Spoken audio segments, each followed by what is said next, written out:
Bonjour à toutes et à tous et bienvenue sur la chaîne Docteur de l'âme. Aujourd'hui, nous allons explorer ensemble le monde des outils d'évaluation personnelle. Lors du précédent épisode, nous avons pu voir certaines techniques et pratiques sur comment développer la connaissance de soi. Aujourd'hui, j'ai à cœur vraiment d'approfondir le sujet parce que si vous cherchez à mieux vous connaître, à développer vos compétences ou à atteindre vos objectifs, ces outils peuvent devenir de véritables alliés dans votre parcours de développement personnel. Alors, restez avec moi.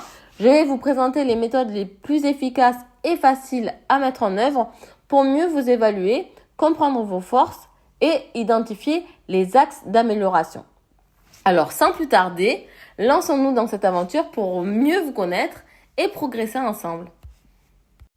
Avec l'épisode sur l'introduction à la connaissance de soi, vous avez compris l'importance de se connaître soi-même. C'est la clé pour prendre des décisions éclairées, atteindre ses objectifs et vivre une vie alignée avec ses valeurs. Mais comment faire pour mieux comprendre qui nous sommes vraiment ? Heureusement, il existe une multitude d'outils d'évaluation qui peuvent vous aider à mieux vous guider dans ce processus. Et parmi les plus populaires, je vais vous citer les tests de personnalité, comme le MBTI, le Myers-Briggs Type Indicator, qui lui vous aide à découvrir votre profil psychologique, ou encore il y a aussi le Big Five, qui lui mesure vos traits de personnalité fondamentaux. En fait, ces tests vous donnent une meilleure compréhension de votre manière de penser, de ressentir et d'interagir avec le monde. Je peux vous proposer des versions gratuites qui ne remplacent pas le test officiel, mais qui vous offrent une analyse plus précise et validée aussi scientifiquement. Mais ces versions gratuites, elles vous offrent une expérience pour découvrir votre type de personnalité selon des critères proches du MBTI.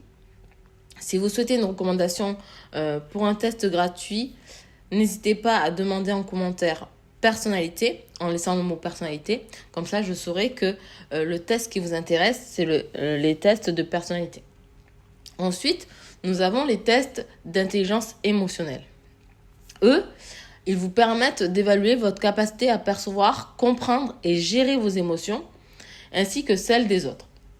En fait, une intelligence émotionnelle forte est essentielle pour des relations et une meilleure gestion du stress.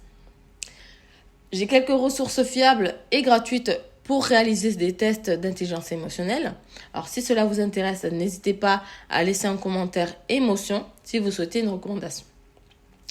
Nous avons aussi les questionnaires de valeur et de motivation.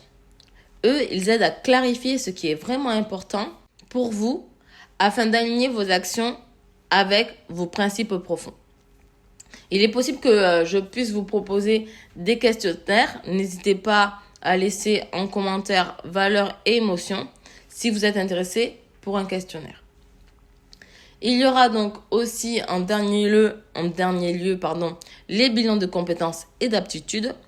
En fait, eux, ils sont là pour faire le point sur vos compétences techniques et transférables et identifier les domaines dans lesquels vous pouvez évoluer. Par contre, les bilans de compétences complets avec rapport personnalisé et accompagnement peuvent souvent être payants, sauf dans le cadre de dispositifs financés par l'État ou des partenaires sociaux. Alors soyez vigilants et renseignez-vous bien sur la nature du service proposé. Si vous souhaitez une orientation plus précise selon votre profil ou votre localisation, n'hésitez pas à m'envoyer un message privé pour me donner plus de détails et comme ça sera plus facile pour moi de vous diriger vers le bon service. Utiliser ces outils régulièrement, c'est comme faire un point d'étape sur votre parcours intérieur.